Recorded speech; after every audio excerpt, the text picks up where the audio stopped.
Welcome to this very exciting quarterfinal round. This is the International Mock Trial Competition's second quarterfinal of our February 2025 competition. This is going to be a phenomenal learning resource for everybody watching and a fantastic competitive opportunity for both teams that were fortunate enough to advance through their hard work and their resilience to the top 6 out of 44 teams. We're going to allow the judges a moment to introduce themselves. We're going to start with Judge Jordan Katz. Hey everyone, my name is Jordan Katz. I'm a sophomore at Vanderbilt University. I do mock trial in college and in high school. I've judged a lot of this competition, just really looking forward to a high level round. Good luck. Thank you, Judge Katz. Next is Judge Margaret Henderson. Hi, I'm Margaret Henderson. I'm a sophomore at Dickinson College. I'm really excited to watch this tournament and good luck, everyone. Thank you, Judge. Judge Ray Sun. Hi everyone, I'm Ray. I'm a freshman at Vassar College. I'm also very looking forward to a fun round. Good luck. Thank you, Judge Sun. Next is Judge Alexandra Challa. Hi everyone, my name is Alexandra Challa. I'm a first year at UCLA, and I think you should all be extremely proud of yourselves for getting to this moment, and I think it's going to be a fantastic round to watch. You're going to do great. Last but not least, presiding judge Braden Weiss. Hello, everyone. I'm Braden Weiss. I'm a junior at Dickinson College. I guess you guys have run this case so many times now, so just stick to what you know, be confident, and I'm sure it'll be a great round. Judge Weiss, advocates, the floor is yours. All right. So real quick, just before we get started with preliminary matters, just making sure that we have timekeepers for both sides. It looks like we have one at least we have one for prosecution and defense. So just a reminder that you have 18 minutes to share between the two cross-examinations, or between the two direct examinations, 16 for the two crosses, and 6 for closing arguments, and 4 for opening statements. Time's going to stop during objections. All right. With that, we can have prosecution counsel please make appearances. Yes, Your Honor. Good evening, Your Honor. My name is Anya, and today joined with my co-counsel, Mr. Jiachen. Good morning or good evening, Your Honor. Good evening. Together, we represent the state of Chile in today's case. Excellent. Can we get appearances from the defense, please? Yes, Your Honor. Good evening, Your Honor. My name is Charles Xu, and today I'm joined by my co-counsel, Oki Huang. Good morning, Your Honor. Good morning. All right. Any preliminary matters from the prosecution? Yes, Your Honor. First, we'd like to invoke Rules 603 and 615, which constructively swear in and sequester all witnesses, barring party representatives. All right. So invoked. And next, would Your Honor prefer for us to ask for permission each time we share, or simply state for the record that we'll be doing so? You can just state for the record. Yes, Your Honor. And finally, in the event an objection is sustained, would you like for us to strike from the record or assume all offending testimony is already stricken? You can presume stricken. Yes, Your Honor. And with that, the prosecution is ready to proceed to openings. Excellent. Any preliminary matters from the defense? Yes, Your Honor, very briefly. The defense would like to designate Ms. Jimmie Tanks, the defendant, as our party representative. All right. And additionally, this is the defense's understanding that the prosecution has now offered character evidence notice, and the defense will be offering character evidence notice pursuant to 608A for the truthfulness of Bertie Darrow.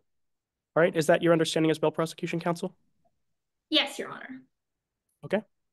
And additionally, the defense has offered Rule 902 notice for M. Reynolds as a qualified witness to enter Exhibit 1 and Exhibit 3. Okay.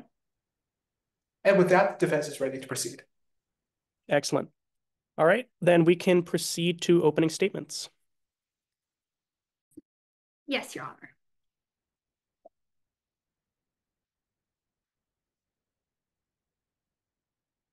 His fury fueled the fire. It's July 1st, midnight, and the defendant, Jimmie Tanks, isn't soundly asleep in bed. Instead, he's parked in front of a 2-story home with containers of gasoline in his back trunk. The house he's parked in front of doesn't belong to him. Instead, it's the property of Bertie Darrow, an arch nemesis who cost the defendant everything: his university scholarship, his future, and his freedom. As the defendant sits in that car, the only thing on his mind is revenge. So he finally gets even when he sneaks onto that property, spreads gasoline around the home, and sets it all on fire. Bertie Darrow barely escapes the flames with his life and will be left with a long burn scar on his arm for the rest of it. Members of the jury, the defendant's fury fueled the fire. And as the prosecution, we understand that we have a burden to prove to you beyond every reasonable doubt that this defendant committed both first-degree arson and attempted first-degree murder. To do this, we'll show how the defendant intentionally set Bertie Darrow's house on fire with the intention to kill, but instead left him with that burn scar. Members of the jury, we'll meet this burden today and walk you through every piece of evidence step by step with 3 simple facts: fury, fuel, and fire. Starting with the fury. Members of the jury, you'll learn throughout this entire trial the defendant wanted revenge. On February 26th, his high school bully turned him in for theft. He lost his scholarship to a prestigious university, a successful future, and spent 3 years behind bars. All because of one person: Bertie Darrow. The defendant promised Bertie Darrow would pay with his life, and his fury fueled the fire. So second, that fuel, you'll learn today, members of the jury, since the defendant was sent behind bars, he wasn't wasting time. A security guard from the jail he was imprisoned in will tell you under oath today about a drawing. A drawing the defendant drew of a burning house. On that drawing in the upper left corner, you're going to see a few familiar dates: February 26th and July 1st. February 26th, the day Bertie Darrow turned the defendant in for theft and ruined his life. And July 1st, the night of the fire. He's been plotting revenge for years, and his fury fueled the fire. So finally, let's talk about that fire. Members of the jury, today a fire investigator will take the stand and walk you through her investigation. How she discovered someone had poured gasoline around Bertie Darrow's home to set the fire. And within the next hour, when she went to arrest the defendant, she found him frantically trying to dispose of that very same gasoline into containers never to be seen again.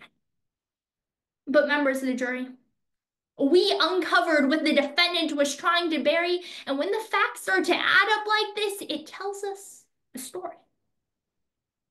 His fury fueled the fire. That's why at the end of today's trial, my co-counsel, Mr. Jiachen, will come before you and ask you to reach the only fair verdict: find him guilty. Thank you. All right. Thank you, counsel. Defense opening statement.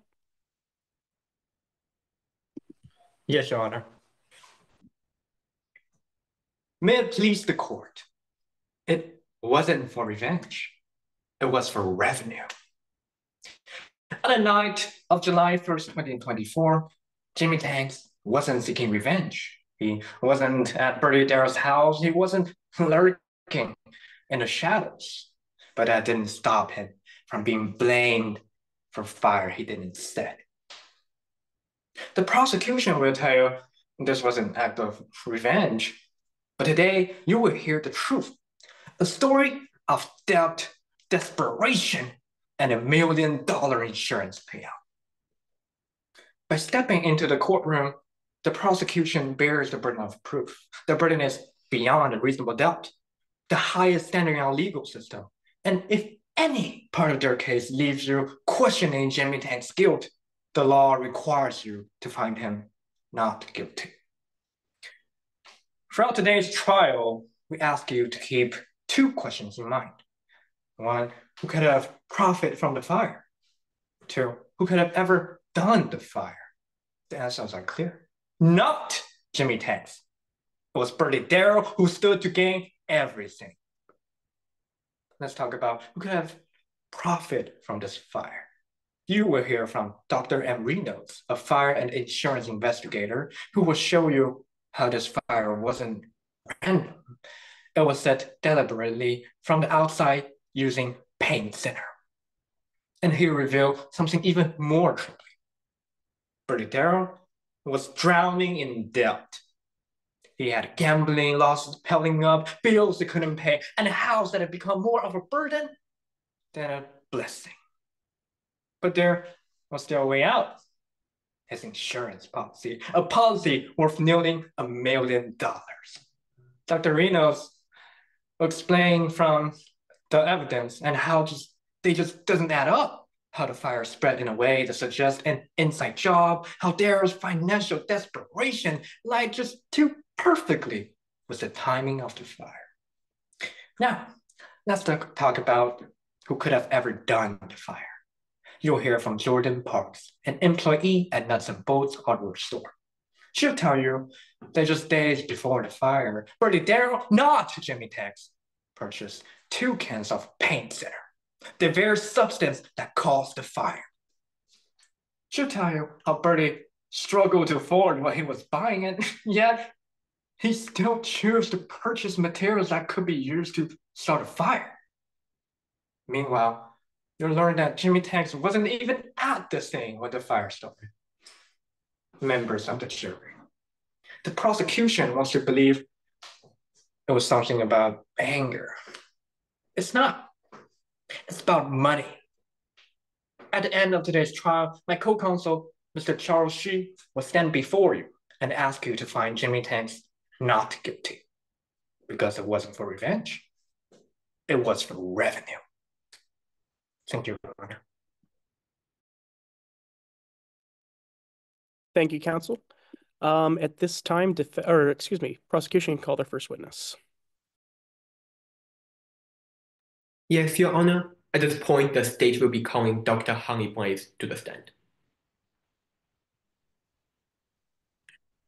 Your Honor, may I proceed? Yes, you may. Good evening, ma'am. Can you please introduce yourself to the court? Good evening, sir. Name's Harley Blaze. Yes, that is my real name, and yes, I do get that question a lot. And what do you do for a living, Miss Blaze? I'm the lead fire marshal at the Tilly Fire Department. Basically, I find out why things go wrong when they do. And how did you get into this line of work? Well, as a kid, I was the type to roast marshmallows way too close to the fire and accidentally set my eyebrows on fire. Twice, actually. So I figured, if I like fire so much, I might as well make a living off of it. Can you tell us what qualifications you have as a fire marshal? Yes, sir. I earned my associate's degree in fire science, a bachelor's in engineering, and a doctoral degree in chemistry. All 3 certificates from the National Association of Fire Investigators. You can see in the back there. And what hands-on experience do you have working with fires? Well, I've had plenty of hands-on experience as Tilly Fire Department's lead fire investigator and later on lead fire marshal after I got promoted. I've been on the ground for so many cases. If there's smoke, I've probably been in the middle of it. And have you testified in court for any of those cases? Yes, sir. I've testified several times before out of the hundreds of cases I've investigated. Well, Doctor, I want to talk to you about why you're here in court with us today. Now, how did you investigate this case? Well, as soon as I got notified by our fire department at around midnight, I went straight to the scene of the fire to collect evidence, and I then tested that evidence to find a matching origin of the fire. And can you tell us what method you used in order to investigate? I used the standard forensics protocol for investigation, And based on the evidence collected from the night of the fire, I also reviewed 5 other witness statements and went over several of the exhibits. Did you apply the protocol reliably? Yes, sir, of course. And did you go to the scene where the fire started? Yes, sir. I rushed there as soon as I got alerted of the incident, and I arrived at around 12:23 midnight. Doctor, I want to set the scene for the jury. You got to the residence and you were looking around. What do you see? Well, by the time I got there, the fire itself was all under control. I saw Bertie Darrow, pretty badly injured, but still up and speaking with some of the officers. Badly injured, ma'am. What type of injuries did he have? Well, he had this horrible, horrible burn running up his entire right arm. Um, but other than that, he seemed to be doing all right. As for the house, though, that was an entirely different story. What do you mean that it's an entirely different story? Well, I can show you. So I made this generic model of a house. Now I'm just going to ask you to look at the first floor of the house here, around the perimeter, suffered the most damage, as it's highlighted red there. And was there any other damage to the house? Yes, when I went around the house to the backyard, I found it was especially filled with very noticeable burn patterns over in this red area, all found on the ground in the backyard. Can you tell the jury what burn patterns are? Well, burn patterns are shapes that form when some materials get caught on fire. And it's quite helpful for investigators to figure out the cause of the fire because there are different types of burn patterns depending on the origin of the fire. So what was the shape that you found at Bertie Darrow's house? Those specific burn patterns had a puddle shape to them. Now, doctor, tell us, is it difficult to confirm the origin of a fire from a puddle-shaped burn pattern? Sometimes, especially in a place like an enclosed room, there may be things like carpets that cover the floor from the fire, which might create a sort of a pseudo puddle shape, but I can say that's not the case here. And why isn't it? The puddle shapes at Darrow's house were all found outdoors, in the backyard, outside the kitchen window, and along the edge of the brick walls. There was nothing around that could have caused one of those false puddle shapes. No carpets, no furniture, nothing like that. Doctor, I want to help the jury understand what fueled the fire. Now, did you investigate the fire debris any further? Why, yes, sir. I collected 4 different samples from 3 different areas of Darrow's house that looked to me like pore patterns, and I evaluated the samples in my laboratory. Can you tell us how you tested all the samples? I used gas chromatography mass spectrometry, or just GCMS for short, which has an accuracy of near 100%. And can you tell us how GCMS testing would work? Of course, to put it simply, GCMS tells us what compounds are in an unknown sample and how much of each compound there are. And I do have a visual aid to help demonstrate what this test essentially does. Go ahead, Dr. Blades. Show us your aid. All right, so I'll Objection, show Your you Honor. the setup. Leading question. I'm going to overrule the objection. Yes, Your Honor. Dr. Blades, go ahead. Yes, sir. So I'll show you the setup first. Basically, here I have a chromatography paper, and I used a marker to draw a line on the paper. Then the marker's ink would be considered the sample. And then I place this paper in this container, which is filled with a little bit of water, like so. And what happens next? Well, then we just let the marker's ink move up the paper on its own. And here I have an example of a finished chromatography. Doctor, Objection, I Your see Honor. this. Misleading the jury, if I may. Yes, you may. Your Honor, the defense does not see how a paper with different colors on it represent the fire debris or any sort of compounds that's contained within the fire debris. And therefore, it's clearly misleading the jury because it has no relation with the actual investigation of GCMS and the actual conduct of the test and its results. Therefore, it's misleading to the jury. Response from the prosecution?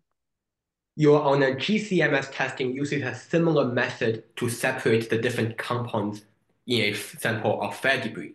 Now here the doctor is using a simplified demonstration for the members of the jury so they can understand how this would work on a substance everybody is familiar with, like marker ink. Therefore, Your Honor, this is not misleading because it is only a simplified representation to help the jury understand a crucial element of the case. Your Honor, if I may. Final response. Your Honor, clearly this demonstration hasn't been done in a clear way for the members of the jury. We saw marker ink at this part of the page. We saw it soaked into the water, but we don't know how the different colors came through later on in the final result of the test. And moreover, we don't know how the different colors can even represent different substances. As far as the defense can tell, they're merely different colors on the page. And we can't even tell if they're actually different substances or they're just marker inks being drawn by the prosecution onto the paper. That's misleading to the jury. Okay, well argued. I am going to overrule the objection. Yes, Your Honor. Doctor, just can you tell us again what happens after you put the marker ink in the water? Right, so we just basically let the paper sit in this water and we wait. The marker's ink will then move up the paper on its own. And doctor, I see a lot of colors on the paper. How did that happen? Well, as you can see, the different substances within the marker's ink spread out, and hence the different colors based on their various speeds traveling up the paper, as well as how well they stick to the paper. And did you apply the GCMS testing reliably in today's case? Yes, sir, of course. Would you recognize a copy of the result if I were to show it to you right now? Yes, sir, I would. Co-counsel, let's pull it up. Doctor, are we looking at a true and accurate copy here? Yes, it seems so. And what does this document show? The chromatographs here line up exactly with gasoline, and this means that the two liquids were made of the same compounds at the same ratio. I want to talk more about the defendant. Now, did you ever interact with him? Why, yes, sir. I was the one who arrested Tanks after I drove to her house and saw her in the backyard getting rid of some liquid. Do you know what liquid the defendant was getting rid of? Yes, it was confirmed that the liquid was gasoline, the same material that burned down the house. Doctor, bringing all of this together, what can you conclude about the fire that took place at Bertie Darrow's house? Considering all the tests performed, plus the puddle shapes I saw at Darrow's residency, it all indicates to me that somebody intentionally set fire outside Darrow's house using gasoline. Thank you, Dr. Blades, for your testimony here today, and Your Honor, no further questions at this point. All right, cross-examination. Yes, Your Honor. Hi, Dr. Blaze. I just have some questions for you, and after that, I can get back to your fire investigation. So, Dr. Blaze, thank you. Dr. Blaze, so I'd like to first talk about whether it's completely normal if Darrow survived the fire with only one scar on him. So, you saw Mr. Darrow when you arrived at the scene, correct? Correct. And the fire at the house was unusually big, wasn't it? By the time I got there, the fire was mostly under control. But before you got there, you were made aware that the fire was unusually big at the scene, correct? That's right. And you were also made aware that Bertie Darrow was asleep when the fire happened, yes? That's right. You were also made aware of Mr. Darrow's physical conditions after the scene of the fire. Yes, sir. I personally saw her with a horrible scar up her entire right arm. But quite fortunately, though, the only injury he had was a burn mark on his right arm. It's true, it's a miracle that she nearly lost her entire arm. It's a miracle she got out alive. But there weren't any life-threatening injuries, were there? That's right. And as you would put it yourself, you would even say that it's a miracle that Darrow escaped out of fire unharmed, correct? Objection, Your Honor, on the grounds of improper opinion. May I explain? You may. Your Honor, escaping from a fire and the probability of getting hurt relies on a multitude of factors. It can include what you were wearing, how fast you were running, and from where you were running from. Your Honor, none of these are possibilities that Dr. Blaze looked extensively into, so therefore this falls outside of her expertise on the grounds of 702B. She just doesn't have enough information to conclude whether or not it's a miracle or a high likelihood. Your Honor, if I may. Yes, you may. The door about the expert's expertise, specifically in terms of fire investigation, is already wide open. And moreover, Your Honor, on previous questions on the cross-examination, you already laid the foundation that Dr. Blaze was indeed made aware of Mr. Darrow's physical conditions when the fire happened, as well as how the fire happened and how large it was. Therefore, Your Honor, we have already laid that foundation. I agree. I'm going to overrule. Yes, Your Honor. May I continue? Yes, you may. All right. So, Dr. Blaze, just to reconfirm that question, you would even say that it's a miracle that Darrow escaped out the fire unharmed, correct? That's right. It was truly a miracle that Darrow escaped with her life. Indeed. So now I want to discuss the investigation process and if it's actually sound. So after you investigated the scene of the fire, you spoke with Bertie Darrow, correct? That's right. I conducted an interview. And he reported previously seeing a shadowy figure? That's right. The neighbor also corroborated seeing the shadowy figure, yes? That's right. I did interview a neighbor who also talked about the shadowy figure. But it was Bertie Darrow who directly alleged that Jimmie Tanks set his house on fire, correct? That's right. And with that information, you set out to arrest Jimmie Tanks. That's right, sir. And you went to Jimmie Tanks just because Darrow alleged that it was Jimmie Tanks who set the fire? Yes, sir. I followed the lead, and all the evidence I had pointed towards Jimmie Tanks setting the fire. Yes, sir. But correct me if I'm wrong, Dr. Blaze. The only evidence directly pointing to Jimmie Tanks specifically at the time was Darrow's words. Yes? That's right. As well as the gasoline that matched what burned down the house. Yes, sir. But the gasoline itself didn't point to Jimmie Tanks, did it? Well, sir, Tanks had the gasoline on the night of the fire, and that is the evidence that I had. Indeed, Dr. Blaze, and that's what I want to ask about. When you arrested Jimmie Tanks, you saw him pouring some kind of liquid, correct? That's right, and that liquid was gasoline. But when you arrested Jimmie Tanks, you didn't know what that liquid was. Objection, Your Honor, on the grounds of relevance. May I explain? Yes, you may. Your Honor, the purpose of the trial is to determine whether or not the defendant is guilty. Therefore, it doesn't matter when the doctor obtained the evidence. All it matters is that she has the evidence to prove the guilt. And because we already established the arrest did happen, Your Honor, it isn't relevant when she got the evidence. It matters that the arrest is an accurate one. Your Honor, if I may? Yes, you may. This particular question goes to the expert's credibility, as well as if the entire arrest process was sound. Obviously, the expert's bias and credibility during this process would affect her later conclusions, and therefore it would affect her status testifying in the court today. We argue that it's clearly relevant to today's case, and moreover, 403 has a very high bar.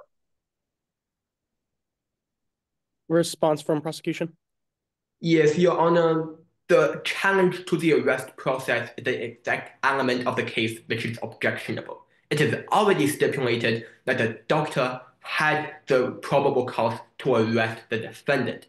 And furthermore, we are not here to talk about whether the arrest process was proper. We are challenging the credibility of her conclusion as to whether or not Jimmie Tanks is a criminal. Therefore, when the evidence was obtained does not matter. All it matters is that we have the evidence to prove it. Yeah, Your Honor, if I may? Yeah, do you have a response to the stipulation specifically? Yes, Your Honor. Probable cause is something that has no bearing on this pocket of questioning. Probable cause is being determined by the fire and the police department. And as long as there's a fair probability that it was indeed Jimmie Tanks who set fire, Dr. Blaze can arrest her. However, we can still question as to whether or not Dr. Blaze's conduct was entirely reliable, unbiased, and credible during the process. And that obviously affects the expert status in court today. Okay, with that, I'm going to overrule the objection. Yes, Your Honor. So, Dr. Blaze, just to continue from the previous question, you were not even certain that it was Jimmie Tanks who was holding gasoline when you arrested him, correct? Sorry, sir. Could you repeat the question a bit slower, please? Oh, yes. You were not certain that Jimmie Tanks was holding gasoline and pouring it when you arrested him, correct? That's right. At the time, I wasn't aware. Indeed. So now I want to discuss whether your conclusions are in fact reliable. So you did burn pattern analysis, correct? That's right. I took 3 samples from the floor and 1 from the wall. Yes. And you would say that burn pattern is relatively important in your investigation. Yes. Absolutely. It was a huge part of my investigation. You found puddle shapes in the backyard? That's right. And there were also puddles outside the kitchen window? That's right as well as on the floor in the backyard too. Indeed. But with the 4 samples you took, none of those samples came from inside the house, correct? That's right. There weren't any burn patterns inside the house for me to collect samples from. Yes, sir. However, with the wall that completely collapsed from the house, you also didn't collect any samples from the walls, correct? That's right. And additionally, I want to make this very clear to the members of the jury. Burn patterns have led to false arrests before, yes? Objection, That's right. Your Honor, on the grounds of relevance. Once again, may I explain? Briefly. Your Honor, as the witness talked about on direct examination, there could be different factors that lead to a false conviction or confusion based on a burn pattern. Your Honor, just because something has happened before doesn't mean we have the criteria and factors in our case for a false conviction to take place. Therefore, Your Honor, this line of questioning is irrelevant because we have not heard any foundation as to the similarities of the cases before and the cases today. Your Okay. Honor, if I may? No need. I'm going to overrule the objection. I think that this is relevant for the jury to know. Yes, Your Honor. So, Dr. Blaze, again, the question. So, burn patterns analysis have indeed led to multiple false arrests in the past, correct? That's right. Though that is not the case in Bertie Darrow's house. However, that's still a yes to my question. Yes, sir. That's a yes. Now, Dr. Blaze, you now want to talk about Darrow's insurance policy and whether or not you looked into it. So, Dr. Blaze, you were aware of Bertie Darrow's insurance policy. Is that true? That's right. But you never looked into it. Yes, sir. I'm a fire marshal, not an insurance provider. I don't have the expertise in that area. Yes, sir. Indeed, it's because you don't have any financial backgrounds. That's correct. And therefore, you never took consideration of the insurance policy when reaching your conclusions, correct? That's right. That's not my job and I don't have the expertise. Yes, sir. And most naturally, You never suspected that the fire could have been set by Darrow, did you? It was highly unlikely. All the evidence I had pointed towards Jimmie Tanks, not Bertie Darrow. Dr. Blaze, that's a yes to my question. You never suspected Bertie Darrow, correct? That's right. No further questions, Your Honor. All right. Any redirect examination? Yes, Your Honor. Doctor, I want to talk about the liquid the defendant was trying to get rid of. Now, did you test that liquid? Yes, sir. I did test the liquid. What were the results of your test? I found it to be gasoline. Now, gasoline was the same material you found at the house? Objection, Your Honor. Leading question. I don't think that's Oh, yeah. I'm going to over. Doctor, once again, gasoline was the same material you found at the house? That's right. Tanks was found with gasoline, which is also the material that burned down Bertie Darrow's house. And did you have any evidence Bertie Darrow would try to burn down his own house?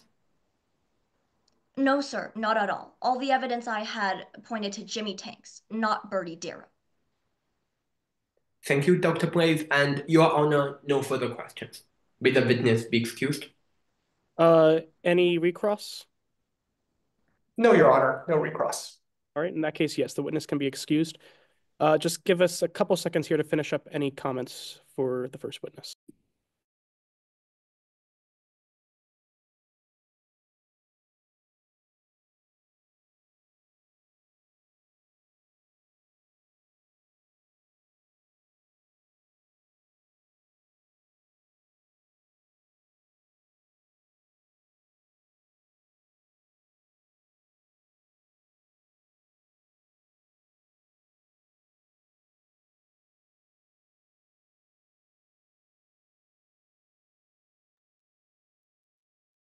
All right, prosecution, whenever you're ready, you can call your next witness. Yes, Your Honor. At this time, we call Billy Huxley to the stand.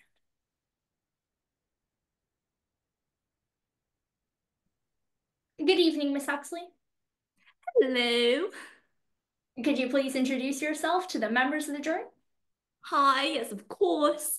My name's Billy Huxley, almost like Billie Jean. You know that one song that goes, she says I am the one. Oh, I just wish Michael Jackson would write a song about me. Ma'am, where are you from? Well, I grew up in Brisbane, Australia, smack dab in the middle of the city. Eventually, I decided I had about enough of the city and moved to a more peaceful town, Willow. Oh, well, what do you do for a living? Well, I would actually love to be a singer, but I'm just a prison guard. Actually, it's pretty funny. My whole family are guards of some type. My pa's a bodyguard. My ma's a gardener. Gave me this amazing, beautiful little flower. And my brother guards his PC like crazy. How'd you get into this line of work? Well, before I was a prison guard, I worked at a school, but that didn't really work out. I wish I could say it's because of my side hustle as a singer, but no, I did drugs. Well, ma'am, do you still take those drugs? No, I've been clean for 4 years, passed all my drug tests, and I never plan on touching those things again. My life, well, it's completely turned around since I got clean. How'd you get clean in the first place? Well, interesting story, actually. I was caught by Jimmie Tanks smoking some weed while on his job at his high school. He turned me in, and I was fired. What happened afterwards? Well, had to go through a few months of court, but in the end, got a new job. So now here I am as a prison guard, and thankfully not on the other side of those bars. Did you meet Jimmie Tanks again after that incident? Yeah, in jail. Jimmy was in for theft. Told me Bertie Darrow turned. Your Honor, objection. Hearsay. No. You would Oh, allow. sorry. Improper character evidence. Improper character evidence. Okay. Can you elaborate? Sure. Your Honor, the prosecution is trying to brought up past crime committed by the defendant to prove his motive of revenge. While it does not fall under the exception of 404(b)(2, because the prosecution did not provide written notice of such intent prior to witness selection in the captain's meeting. Your Honor, if I may. Yes, you may. We're not trying to show character evidence right now. We're not trying to show that since Jimmie Tanks committed theft in the past, he's more likely to commit a crime now. Rather, we're using it to show that he has a bias against Bertie Darrow, the person who turned him in for theft. And nothing about the crimes relate. We're not using it for 404 at all, and it falls under 404(b). Okay. Defense, do you have any response to that? Your Honor, by trying to brought up this past crimes, although but it's directly connected to today's case. It's more than just bias. It proves a motivation of the defendant to commit the crime.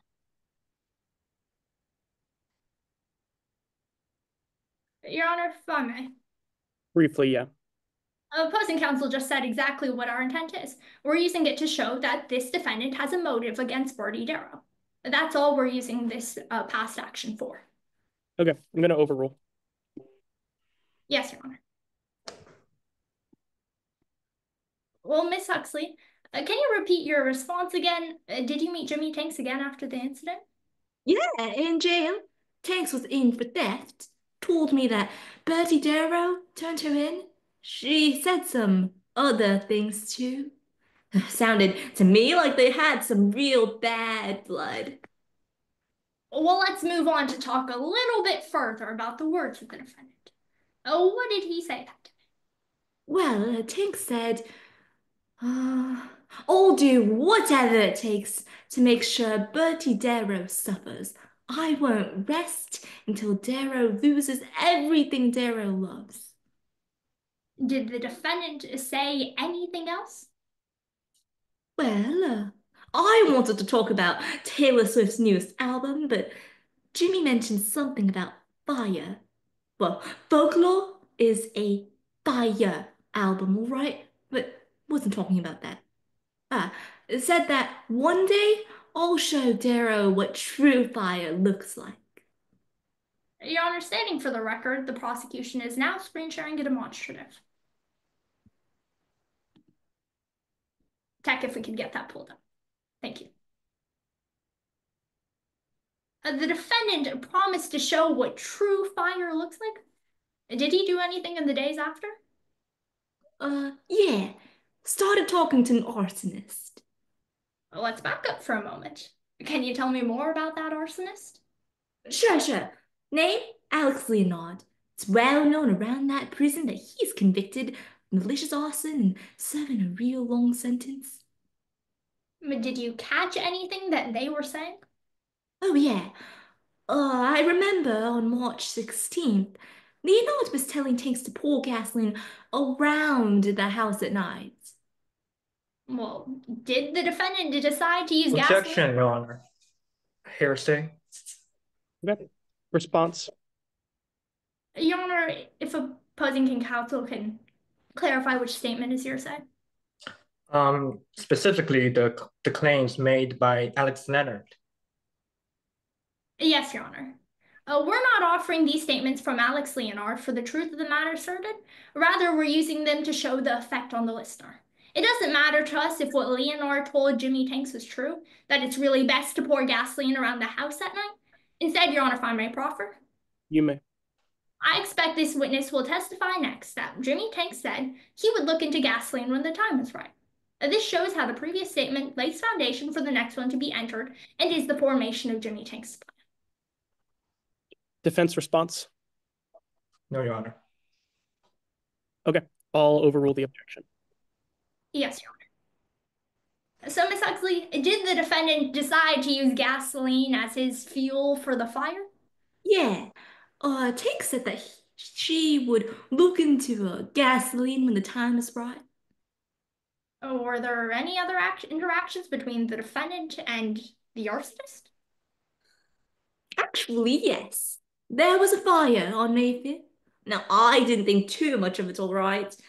Except it happened when Tanks was in the room. And after the fire was controlled, Tanks laughed and whispered to Leonard, not too bad for a trial run. Well, for the remaining time of the defendant's sentence, can you remember anything else about the defendant's fire? The last day I can remember is May 13th. It was this group therapy session, and all I saw Tanks draw a picture. After he left, I took a closer look. Would you recognize it if I showed it to you today? Certainly. Your Honor, stating for the record, we're now screen sharing Exhibit 10. Miss Exley, does this look fair and accurate? Let me see. Yep. Your Honor, prosecution moves to enter Exhibit 10 into evidence. Any objections? Yes, Your Honor. More prejudicial value than probative. Okay. Could you elaborate? Yes. Simply showing such a picture Jimmie Tanks wrote like more than 3 years ago could easily mislead the jury to think that Tanks wanted to set Darrow's house on fire, since we are indeed in an arson case today. However, the prosecution has shown no evidence that a house in the painting, the writing in the painting, or even the painting itself is any other material relationship to today's case.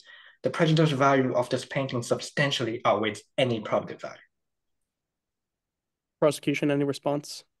Yes, Your Honor. To be considered 403, as opposing counsel just mentioned, it must be substantially more prejudicial than probative.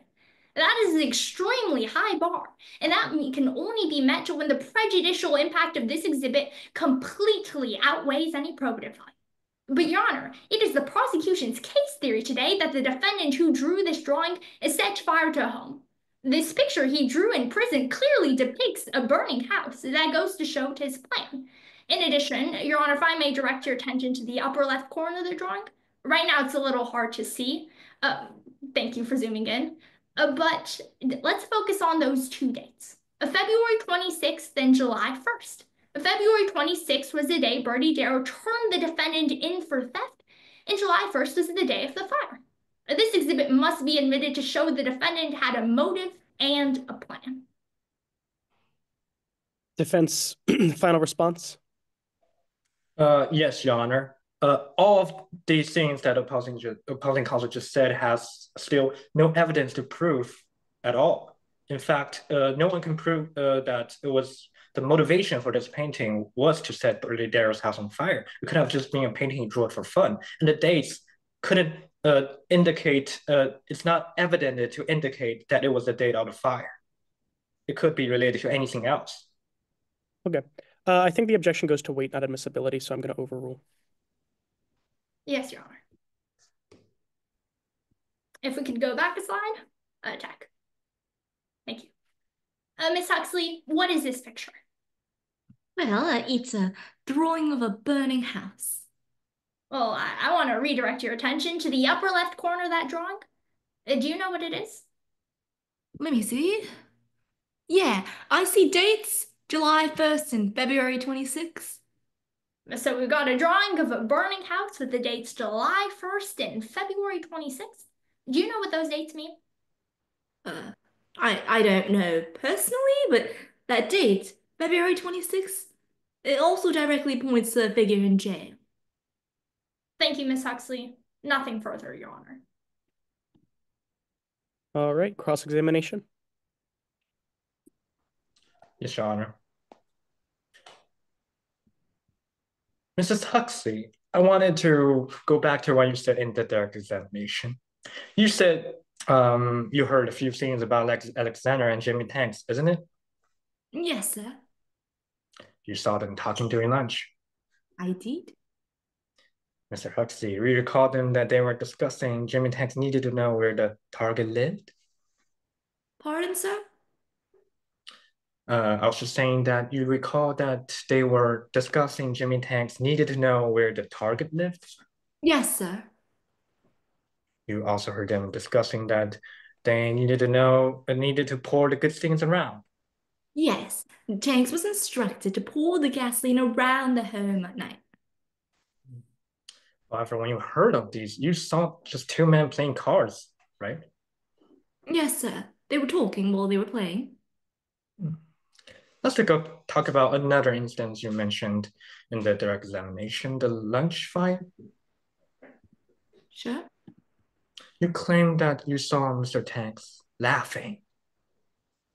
Oh, yes, there was a fire, and afterwards I saw Tanks laughing and whispering to Leonard, not too bad for a trial run. Not too bad for a trial. However, you don't remember much from that accident. Is that right? No, sir, but I do remember that. You can't even find a single piece of evidence when you try to report him. No, sir. Mr. Huxley, I want to talk about what you didn't see. Mrs. Huxley, you said you heard that they needed to know the target, but you didn't see them flipping through any maps, didn't you? Oh, no, sir, I don't know why they would do that in public. Didn't see her flipping through a phone book. No, sir. In fact, you never saw Tanks actually trying to locate where Mr. Darrow lives. No, of course not. Tanks was in prison. Never heard of Tanks discussing with other people where Bertie Darrow lived. No. You said that you heard Mrs. Tanks that she would look into a paint center or gasoline, but you didn't see him finding it, yes or no? No, sir, I don't know. I don't suppose so. Now I want to talk about the claims that you have made today and whether or not it's well supported. Mrs. Huxley, there are security cameras in prison, right? Yes, sir. To keep an eye on the prisoners. So on the eye, does the security cameras record sounds? Sorry, sir? You cut out. Do the security cameras record any sounds? Sir, I don't know. So you also don't have any transcript? No, sir. Mr. Huxley, I want to make it clear to the members of the jury, you only have your words today, am I right? Yes, sir. I remember them quite vividly. Mr. Huxley, I want to talk about your words now, whether or not we can trust it. Miss Jimmie Tanks got you fired from your previous job as security guard at Aberdeen High School, right? Yes, sir. I explained that. You were reported of smoking by him? Yes, sir. And eventually, honestly, actually, the best thing that could have ever happened, I got clean. Ms. Huxley, for further questions, may you just answer yes or no? It would be best for the members of the jury. You Sure, were sure. angry. Sure. You were angry about getting fired, weren't you? I was a little at the time, yes, sir. In fact, you believed that he was a little narc. I did think that at the time, sir. A little narc that couldn't keep a secret for you. No, sir. Yeah. A little narc who was a goody two shoes. Yes, sir. At the time, I did think that. A little narc who needed to be put in Tank's place. Yes, sir. At the time, I thought that. Mrs. Huxley, you have a lot of connections in jail, don't you? I suppose I do. I work there. You have connections to make Mrs. Tank's life miserable if she backs in jail again. Oh, sir, let me clarify something here. I could make Jimmie Tanks' life miserable, but I wouldn't. Is that a yes to my question? I could, yes, sir. No further questions, Your Honor. All right. Any redirect? Very briefly, Your Honor. Mr. Huang just asked you about whether or not you could make Jimmie Tank's life miserable. But my question for you is, would you? No, I haven't in the past, and I wouldn't start now. And why are you clean in the first place? I'm clean right now for 4 years because I was caught by Jimmie Tanks. Thank you, Miss Huxley. Nothing further, Your Honor. Any recross? No, Your Honor. Okay. The witness is excused. I'm not sure what exactly all loss is, but I don't. Are we on track in terms of all loss that we could take a 5-minute break, or do we need to proceed to the defense case in chief? Okay. Cool. So we will take a 5-minute break then. All right, defense, whenever you're ready, you can call your first witness.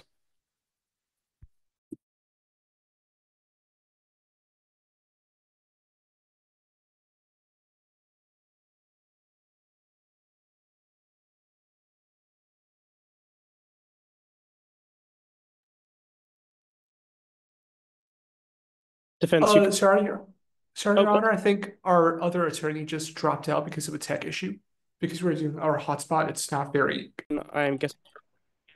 Would like to call Jordan Parks to the stand. Okay. Then you may proceed when ready. Good morning. Can you please introduce yourself and spell your last name for the record? Yeah, of course. My name is Jordan Parks. Parks. You could also call me Auntie P. Auntie P. What do you do for a living?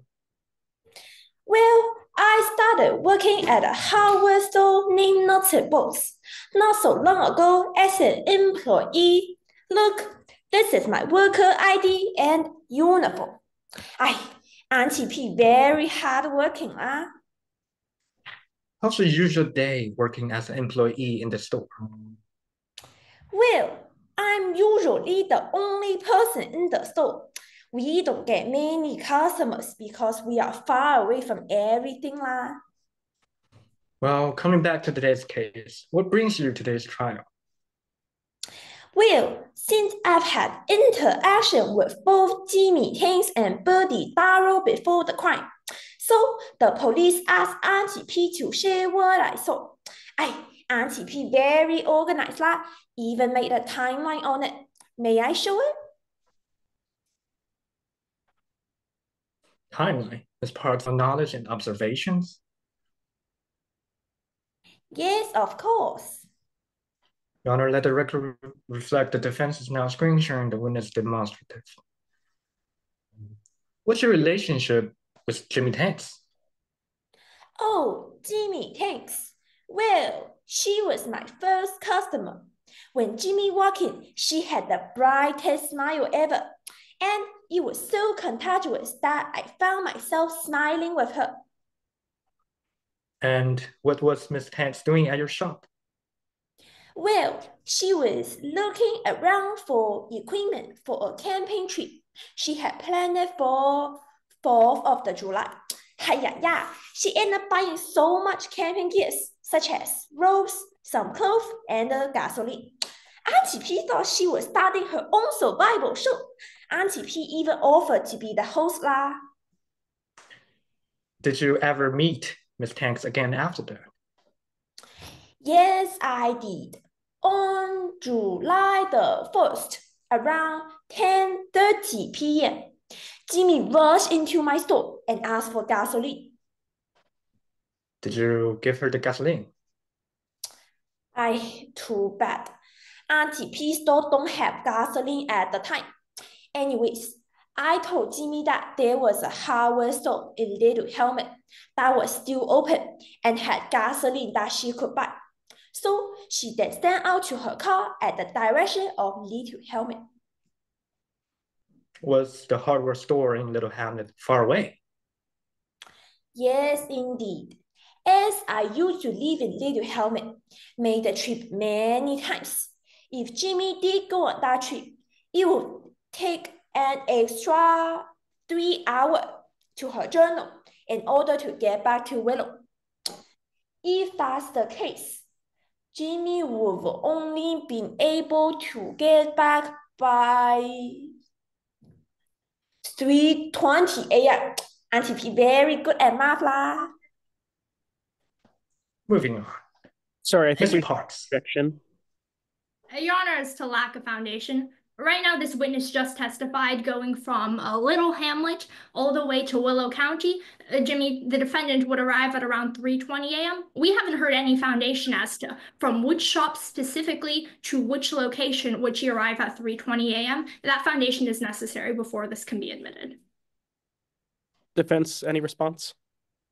Your Honor, we have already laid the foundation that Ms. Parks has said the location was from the hardware stop in from Little Willow to Little Hamlet, in which this particular trip, as she said, he have calculated would take an extra about 3 hours.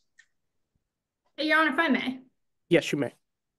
Little Hamlet and Willow County, while they are places, they're not specific enough for this witness to be giving a time like 3:20 a.m. Your Honor, we need to hear from this witness. Where exactly in Willow County would it take the defendant to reach the time at 3:20 a.m. since it is in contention whether or not the defendant could have arrived at the crime scene on time? It's integral to the prosecution's case theory. Your Honor, may I? Yes, you may. We have already, just as I said, laid the foundation. It is between the two hardware shop, from the hardware shop nuts and bolts to the hardware shop in Little Hamlet, which is two specific locations, not that broad, not out of scope, just as Little Hamlet. Your Honor, if I may. Yes, final response. Your Honor, it's not our understanding that the witness was testifying about the hardware shop in Little Hamlet all the way to the hardware shop in Willow County because we haven't heard anything about where the defendant arrived in Willow County. Now, whether or not if this witness testifies that's Bertie Darrow's house, if we could just get that foundation on the record, we'd be all right. From what I understand, they're not talking about Bertie Darrow's house. They're talking just about the distance between the two stores. If you have an issue with the exact time, I think that's an issue for cross-examination, so I'm going to overrule. Yes, Your Honor.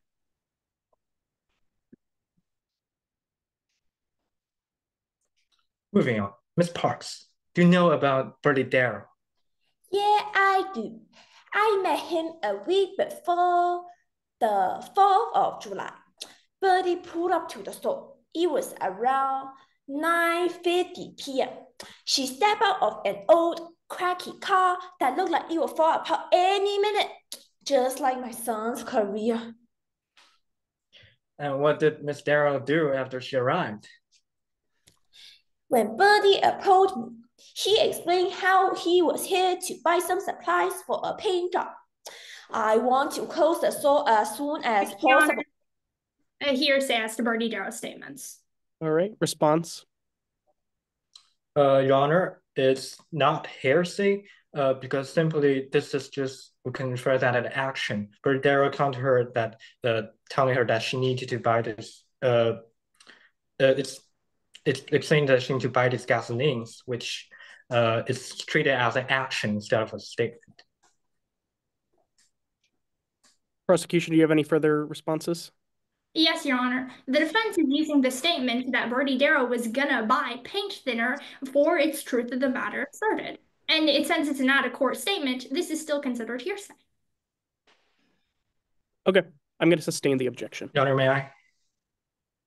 I'm going to sustain it. Yes, Your Honor. May the defense proceed, Your Honor? Yes, you may. Okay. Ms. Tanks. So I'm sorry, Mrs. Darrow, can you talk about, can you finish the question that I just asked you? Okay, since I want to close the store as soon as possible. Hey, but who knows? Bertie was so picky about the size of the paint thinner. Just like how my son throws out all the veggies in his bowl. Your Honor, as to lack of foundation, at this time we don't have anything on the record stating that Bertie Darrow wanted to buy paint thinner. Defense response. Your Honor, may I? Yes, you may. So coming back, so as for Ms. Parks, she has already laid the foundation about her personal knowledge of these events and her interactions with Bertie Darrow. She has demonstrated familiarity with the events she was describing. and can testify based on her direct observations. Okay. It was all the mentions of Bertie Darrow and paint thinner were stricken from the record, so I'm going to sustain the objection. Yes, Your Honor.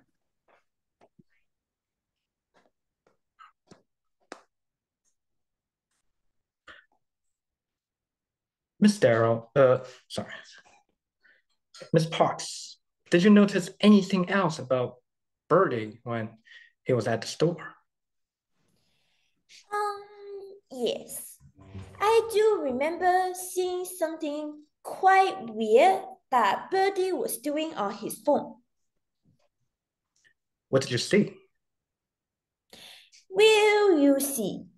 Bertie seemed to be searching something on the internet. Something like, is paint thinner flammable? A hearsay as to what the witness just testified as what Bertie Darrow was searching on his phone.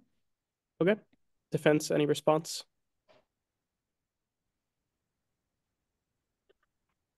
I was not asserting anything. I'm sorry, you cut out. I wasn't able to hear you until the very last part of your response. Could you say what you said again? No problem. No problem. It's not hearsay because just the prompt itself does not assert anything on truth meaning. Okay, I tend to agree. I think this particular statement is not really making any assertions, but I'm presuming that we're going to be moving to enter the evidence so we can talk about any objections to that then. Your Honor, we don't believe that there's actually any exhibit that's provided to us. Okay. And if I may have a response against that. Briefly. Your Honor, we believe that the witness was going to talk about how Bertie Darrow searched up is paint thinner flammable. Your Honor, while that is a question, there still is a statement being made in this out of court statement because it's specifically asking, is paint thinner flammable, showing that Bertie Darrow intended to use it. Okay. I'm still going to overrule the objection. Yes, Your Honor.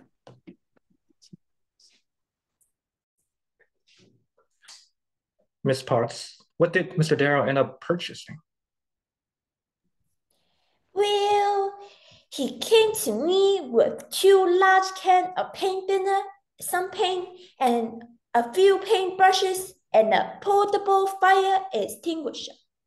The amount of paint thinner was incredibly large than the little amount of paint she was buying. Auntie P was supposed to close the store 10 minutes ago. So Auntie P just scanned through each item as fast as I could, so he could just pay and go. Did you notice anything about Mr. Darrow when he paid for the paint? When Bertie had the total amount, he turned red and started searching his pocket. Aya, he was short on cash. Auntie P was so tired and just wanted to go home. So I used my own money to cover the difference. Aya, that's why I tell my son to become a doctor lah. Did you ever meet Mr. Darrow after that? No, that was our only meeting until today. Thank you, Ms. Parks. No further questions, Your Honor. All right, cross-examination. Yes, Your Honor.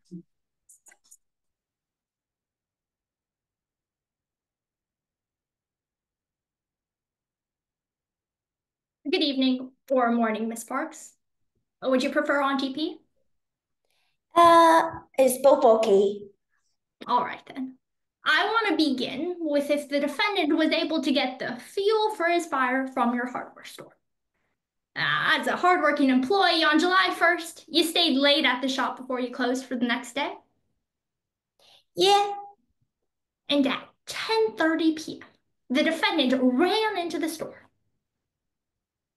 Yeah. That's way past your closing time.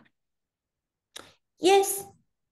He was muttering things like, there's no time, I need to hurry.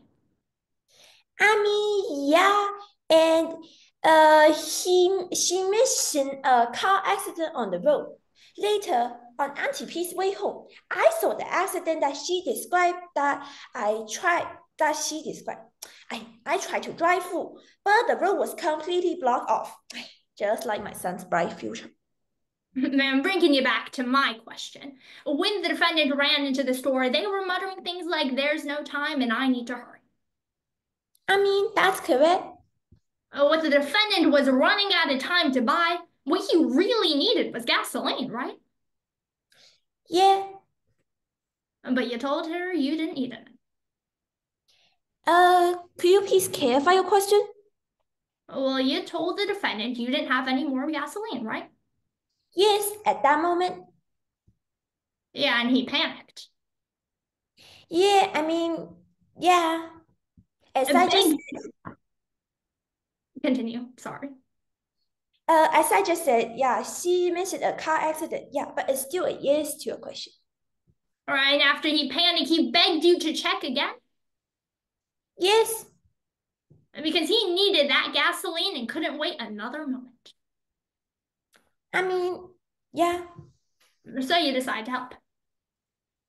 Yeah. You called the owner of a hardware store in Little Hamlet and gave the defendant directions on the map. Yeah, you know, Auntie P is always helpful. That's a yes. Yes. He thanked you and rushed out at around 10:40 p.m.? I mean, yeah. And even though he was in such a rush, you didn't see his car leave immediately afterwards. I mean, not exactly, but as Auntie P told her, she should. But not exactly. Auntie P, I'm just looking for a yes or a no on my question. You didn't see his car leave immediately afterwards? Yes, that's a yes. There is only one road, so there is no way you could have missed it. I mean, Auntie P's eyesight is not that good. I'm not sure, but it's still a yes. Miss Parks, all my questions could be answered with a yes or a no. So I'm looking for a yes or no. There was only one road. Yes, as I just said. And it was only several minutes later that you saw a car drive down that single road in the direction of Willow. I mean, yes, there's a car going to the direction of Willow. I mean, there's many similar cars, right? Well, I was not asking you about that. I was asking you about that specific car. And that specific car seemed a lot like the defendant's, right? I mean, you could say that it's similar. Oh, I wouldn't say that. You would say that, right? I mean, I could say that, but just say there's many like similar cars that everyone is driving in our town. I mean, but it's still a yes to your question. Ma'am, but that wasn't my question for you about the other cars in town. I'm asking you about this town car, because from your perspective, it seemed like the headlights looked a lot like the defendant's. I mean, it does look like, but that day there was like fireworks and Auntie P's eyesight was not that good. I can't 100% make sure that it is, but it's still a yes to your question. Ma'am, I've instructed you several times now that my questions can be answered with a yes or no, so I'll ask you one last time. Yes or no, the headlights seem distinctive? Yes. Yes or no, you recognize the shape of the vehicle? Yes. And yes or no, the car you thought was the defendant drove in the direction of Bertie Darrow's home that night? Yes.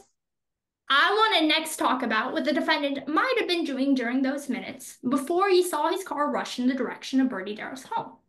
After the defendant ran out of the door, you suddenly remember there might be gasoline. Yeah. Nuts and bolts stored a spare tank in case of a power outage? Yeah, there should be. But when you went outside to check, you noticed the shed was unlocked. I mean, yeah. The door was open? Yes. And you were absolutely certain that you had locked it early? Yes. When you looked inside, you noticed just the gasoline tank was missing, right? Yeah, but you know, Auntie P's store security is very good. I don't really believe, and it doesn't seem like it's just being stolen or anything, but it's still a yes. Everything else, but that gasoline tank seemed to be in place, right? Yeah. Yes or no? Gasoline was the one thing Jimmie Tanks needed, right? Yes. Thank you, Miss Parks. Nothing further, Your Honor. All right, any redirect examination? No, Your Honor. All right. This witness is excused and defense can call their next witness when ready.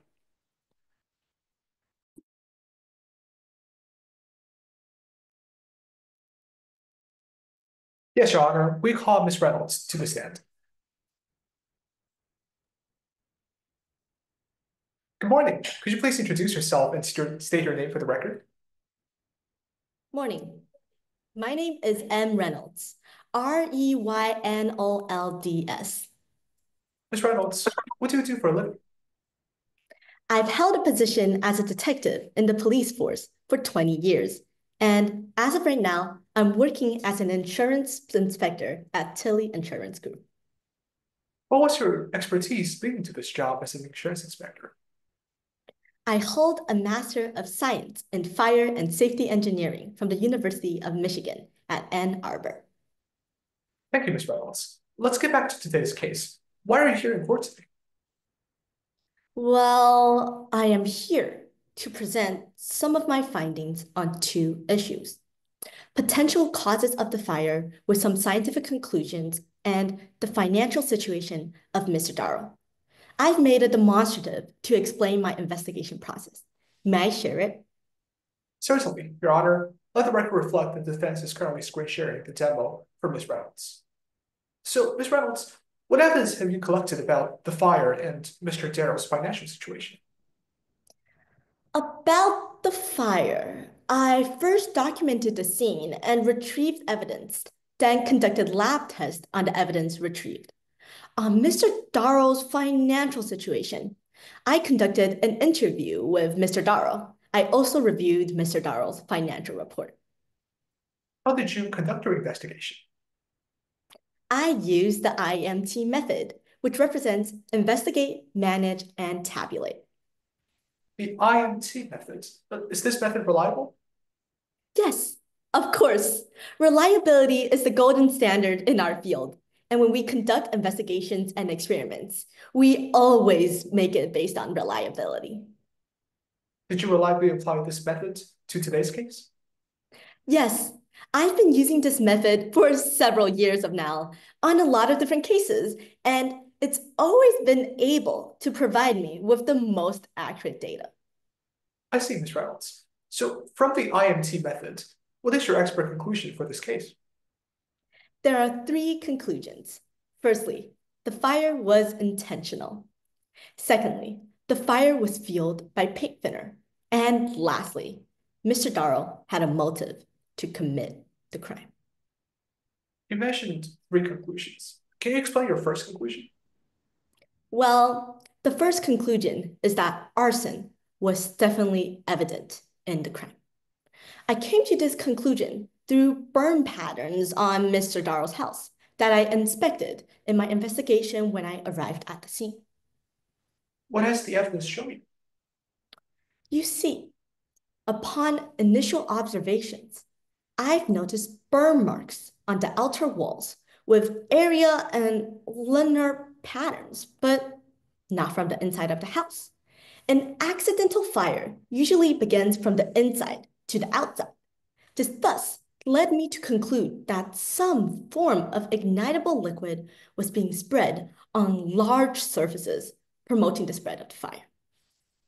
Thank you, Ms. Reynolds. Then could you please explain your second conclusion, that paint thinner fueled fire? That is absolutely correct. Extensive experimentation brought me to my second conclusion, with my prediction of ignitable liquid playing a role in the crime. The results conclude that paint thinner is a much likelier explanation to the fire than any other factor. Objection, Your Honor, lack of foundation. May I explain? Yes, you may. Your Honor, we asked the witness lay the foundation of her experimentation, what methods she used, what type of results she produced, and show the results to the jury. Before that, she cannot testify that the results showed anything without other foundation. Your Honor, if I may. Yes, you may. We have already met all the prongs of 702 by laying foundation as to Ms. Rattle's expertise, as well as the methods that she has employed. And if I may proffer, the experts will soon begin her explanation of the method she used to determine that it was paint thinner, and eventually reach the conclusion that paint thinner was definitely evidence in the crime. Prosecution, did you want to respond at all? Yes, Your Honor. First of all, this isn't an issue of improper opinion which pertains to 702. This is an issue of lack of foundation because we need to see the test results and the experiment before the witness testifies. Now, if opposing counsel is going to lay that foundation, we ask her previous statement be stricken before they lay that foundation. Okay. I'm gonna give defense a little bit of leeway with laying the foundation, but prosecution counsel, if you feel as though they haven't laid it, and they move on to another point, feel free to re-raise your objection. Yes, Your Honor. So, Ms. Reynolds, you mentioned paint thinner was an accelerant in the crime. So how did you come to this conclusion? Well, I came to this conclusion through completing a gas chromatography and mass spectrometry test. A gas chromatography and a mass spectrometry test. Ms. Reynolds, can you explain the test in simpler terms? Of course. Let me get my setup. So, gas chromatography refers to the scientific process to separate and identify a mixture with all different kinds of chemicals. For example, I have a mixture of marble and waters, where the marble represents the fire debris from the house, and the water represents the fire accelerant that I want to identify. Then, this mixture will be delivered into the column of the GCMS test. I see. Then can you explain what happens after the mixture reaches the column? Indeed. Think of gas chromatography like a race through a tunnel. A mixed group of runners, which are the chemical compounds, starts together. But as they run, they move through the column, and the column separates them based on their speed, mass, and size. Then the spectrometer tells you who they are. Now, I can clearly tell that the marbles are separated from the water, just like how I can separate the fire debris from the fire accelerant. How did you apply these tests to today's case? Well, I applied 3 different types of samples into the test, from the front porch, outer walls, and inside the house. After performing the GCMS test, I found large quantities of paint thinner in my results, suggesting that... Your Honor, on the same ground as before, may I explain? Yes, you may. Your Honor, for this foundation to be fulfilled, they will have to show us the graph of the spectrometry for the gas chromatography, for the paint thinner, and for the unknown sample.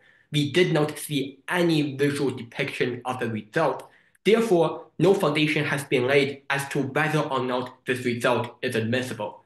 Your Honor, we ask that they present the evidence. Your Honor, if I may. Yes, you may. Your Honor, Ms. Reynolds has already laid sufficient foundation as to what methods she employs and what results she has received.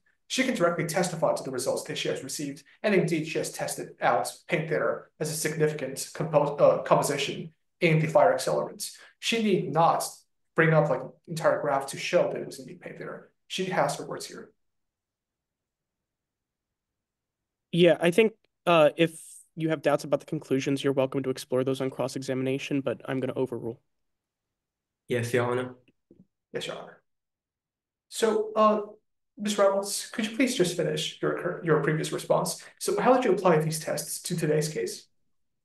I tested 3 samples collected from the front porch, outer walls, and inside the house.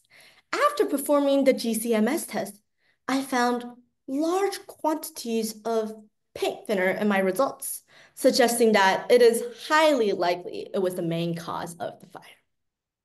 I see, Ms. Reynolds. Then what about the third conclusion of Ms. Darrow's potential motive? Yes, so I was able to identify Mr. Darrow's potential motive to commit the crime through my observations and an interview that I conducted with him. Let's talk about your observations first. when did you arrive at the site?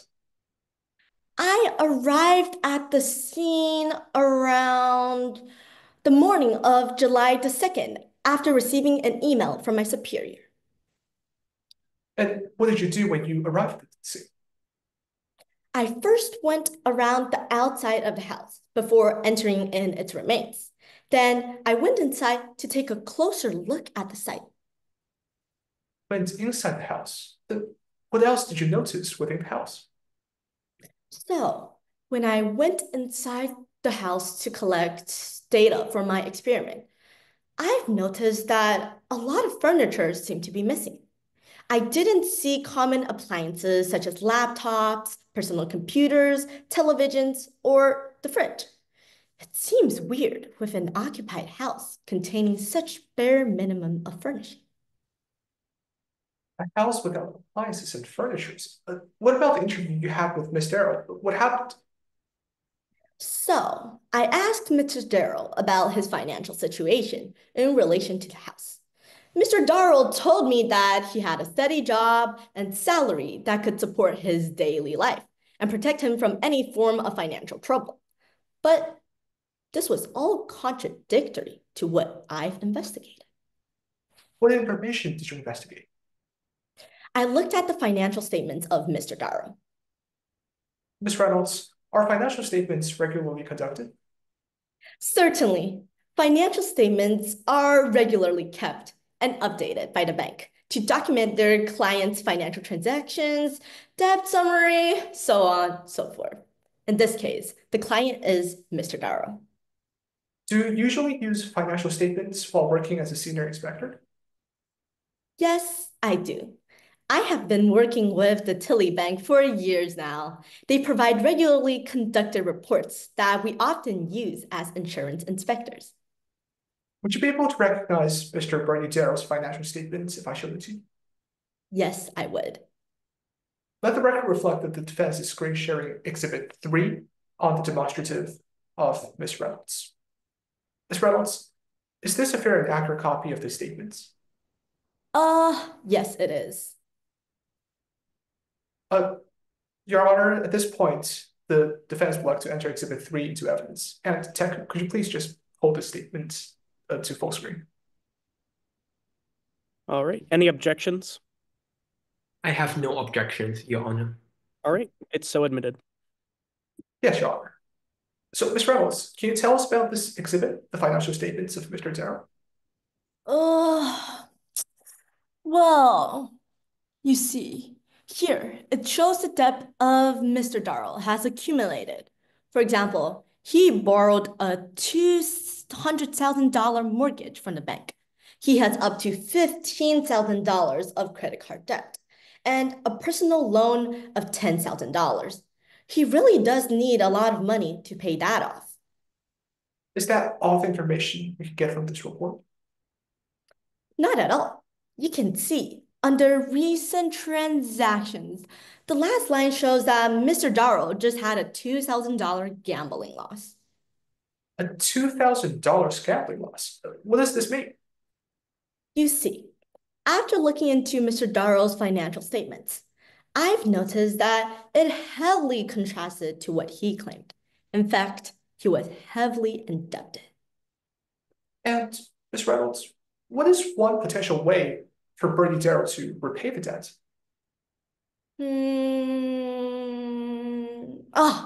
One potential way to do that would be the activation of Mr. Darrow's insurance policy. His insurance policy? What does that contain? Well, to my knowledge, reviewing the insurance policy, Mr. Darrow will be paid around $925,000 if the fire had burnt down his house by accident or factors beyond his control. And how do your observations and interview contribute to your conclusion on Mr. Darrow's potential motive? Well, it is quite suspicious that Mr. Darrow is living in the house without basic appliances, considering the fact that he is heavily indebted. It is hard to ignore the potential fact that he needed money and had to sacrifice the house. Thank you, Ms. Reynolds. No further questions, Your Honor. All right. Cross-examination. Yes, Your Honor. Good evening, Ms. Reynolds. I want to walk the jury through your conclusions and talk about what they can learn from them. All right? Great. Now, your first conclusion is that the fire was caused by intentional arson, right? Yes. And you agree with Dr. Blaze on that conclusion. That the fire was deliberately caused by arson? Yes. Now, in fact, Dr. Blaze also testified to the intentional use of an accelerant, right? May you clarify the question? Now, Dr. Blaze also talked about the intentional use of an accelerant, right? Object, Your Honor. Of violating Rule 615, the constructive sequestration of all witnesses. Response from prosecution. Your Honor, the witness read the full report of Dr. Blaze. The witness knows about this from the material written before trial. Okay. Your Honor, if I may, very briefly. Yeah, briefly. Then we asked the opposing counsel to directly say that it came from the expert report, not from the testimony, as the opposing counsel just stated that Dr. Blaze testified that it was blah, blah, blah. We asked that it make it clear that it's from the expert report. Yeah, I agree. If you could just rephrase the question just to make sure that it's clear that you're talking about what she learned from the report rather than any testimony that was made today. Yes, Your Honor. Ms. Reynolds, you know that Dr. Blaze said in her report that an intentional accelerant was used, right? Yes. But you disagree with her on what that accelerant is. Yes, I do disagree. I want to talk more about your disagreement. Now, you think paint thinner caused the fire? Yes, indeed, based on my experiment. And to reach that conclusion, you visited the crime scene, right? Yes, I did investigate the crime scene and collected data for my experiment. And when you got to the house, you walked around the whole building, right? Yes, I did. You know there were puddle-shaped burn patterns on the ground? Can you clarify your question? You know there were puddle-shaped burn patterns on the ground, right?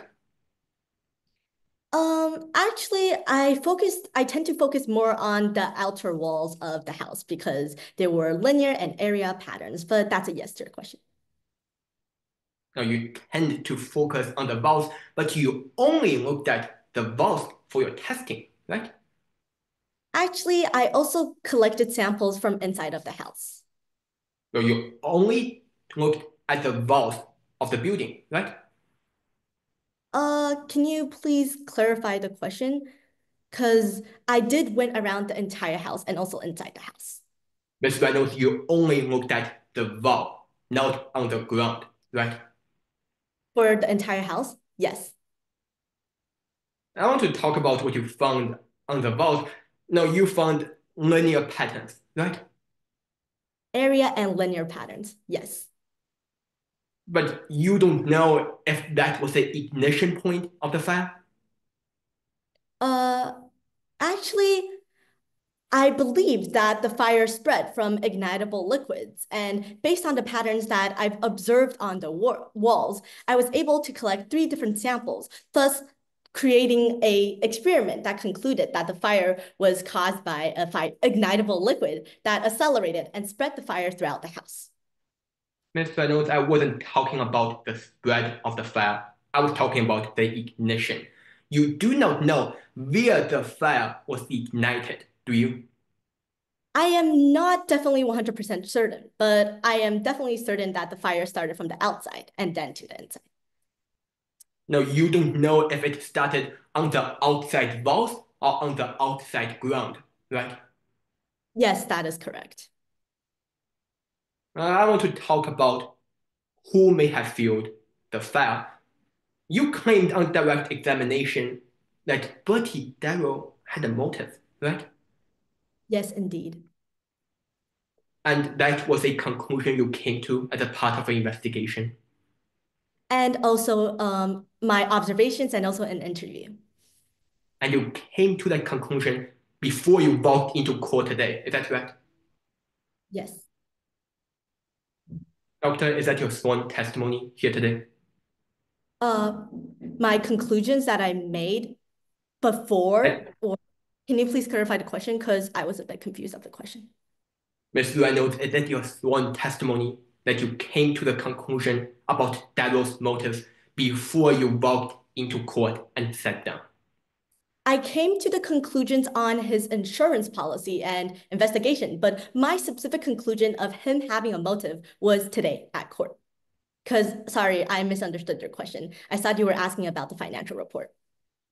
So, Ms. Reynolds, you reached the conclusion of Darrow's motive while you were sitting there today in the witness stand. Is that what you're saying? Yes. So at no point before the trial, you even considered that possibility? Actually, yeah, that's a yes to your question. I'm looking for a number here, Mr. Reynolds. In your report, how many times did you mention the word motive? In my specific report, how many times did I mention motive? I believe, based on my memory, I didn't really mention the word in my report. How many times did you mention insurance fraud in your whole report? In my entire report, how many times specifically? Actually, I'm not so sure about the specific word count, but I've inspected his insurance policies. I wasn't talking about the policy. I was talking about insurance fraud. Objection, Your Honor. Ask for hearsay. The opposing counsel is repeatedly referring to the expert report itself and citing and asking the Ms. Reynolds to directly cite statements from the expert reports. This is calling for hearsay, Your Honor, and it has been done for multiple times. Response. Your Honor, I am not bringing in a statement and using it for the truth of the matter. In fact, I am doing the opposite. I'm asserting that at no point before the trial a statement was made. Because I am attacking the absence of a statement, it cannot be hearsay. I agree. I'm going to overrule the objection. Yes, Your Honor. Ms. Reynolds, because isn't it true that throughout your whole report, you mentioned insurance fraud 0 times? Yes, indeed. You never even acknowledged the possibility that Miss Darrow would burn down her own house before you walked in here today. Yeah. Your Honor, if that's all the witness has, I have no further questions for her. Any redirect? Your Honor, seeing time has elapsed, the defense has no redirect. All right. The witness is excused. I'm not sure how we're doing on time, if we can afford to take a break. Let's do 5. All right. Prosecution counsel, whenever you're ready, you can make your closing argument. Yes, Your Honor, and before I get to that, I will be reserving whatever time I have remaining, be it 1 minute, 2 minutes, or anything in between. That works for me. All right. Your Honor, may I proceed? Yes, you may. I will show Darrow what true fair looks like.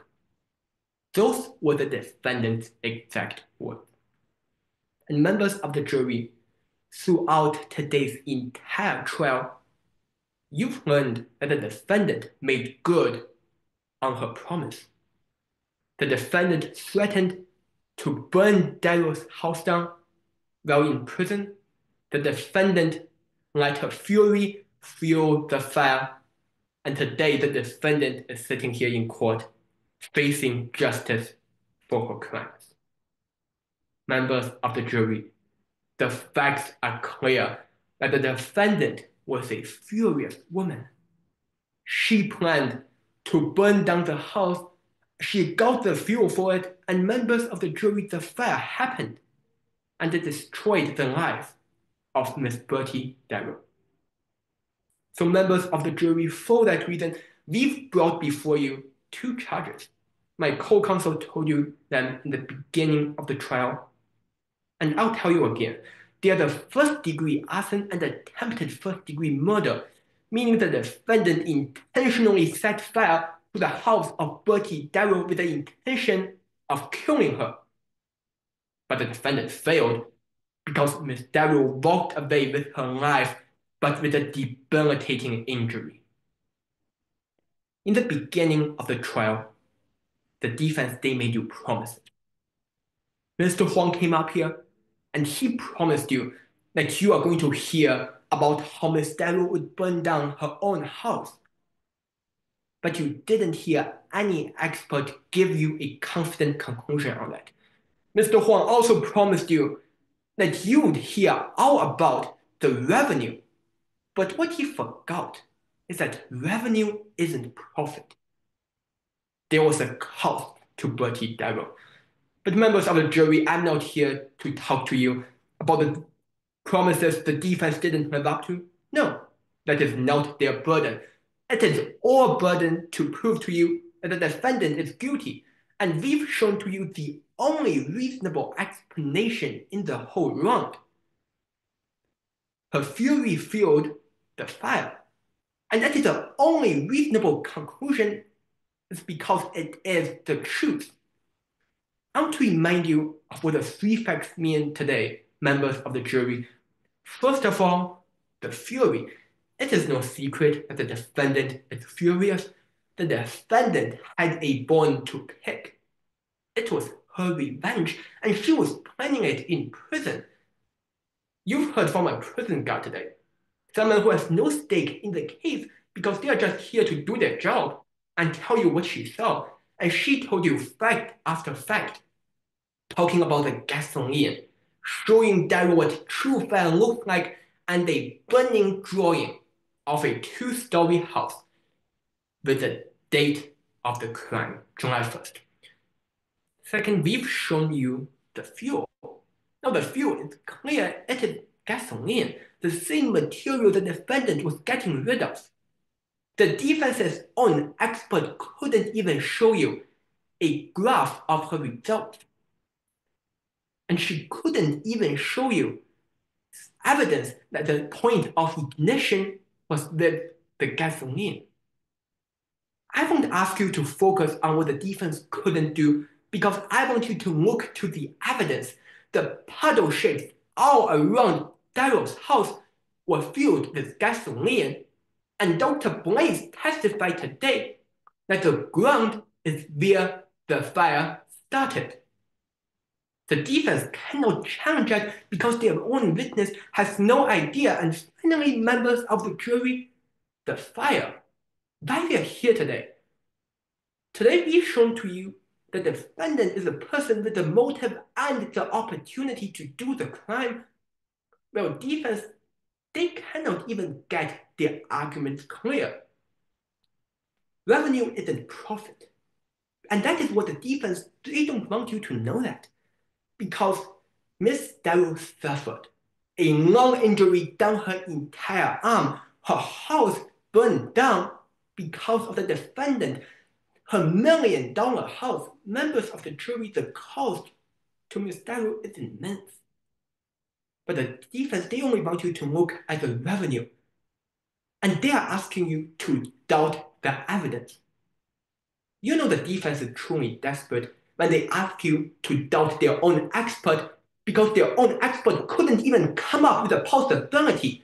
Miss Darrow burned down her own house before walking into court today. Their arguments were made up in the snap of a moment. And for that reason, members of the jury, I ask you to find the defendant guilty based on the evidence you've seen throughout trial. Thank you. Thank you. Defense, you can proceed with the closing argument. Yes, Your Honor. May it please the courts. It wasn't for revenge. It was for revenue. Mr. Darrow's house was engulfed by fire, turning into ashes in the flame. Yes, it brings sympathy. However, a fire doesn't just occur by itself. Someone must have started it. But it wasn't Tanks who did it for revenge. It was Darrow who did it for revenue. The prosecution came up here and told you a story about his fury fueling the fire. Members of the jury, it was indeed he, Bertie Darrow, who fueled the fire. but not the fire of fury. It was the fire of greed and revenue. That's what the prosecution took to convict my client, Jimmie Tanks. But the prosecution has a burden today. The most difficult burden of any prosecutor in any courtroom, in any crime. And that's proof beyond a reasonable doubt. They have to eliminate every single reasonable doubt, and they couldn't do so because there are just two questions. Two reasonable doubts they cannot deny. One, who could have profited from this fire?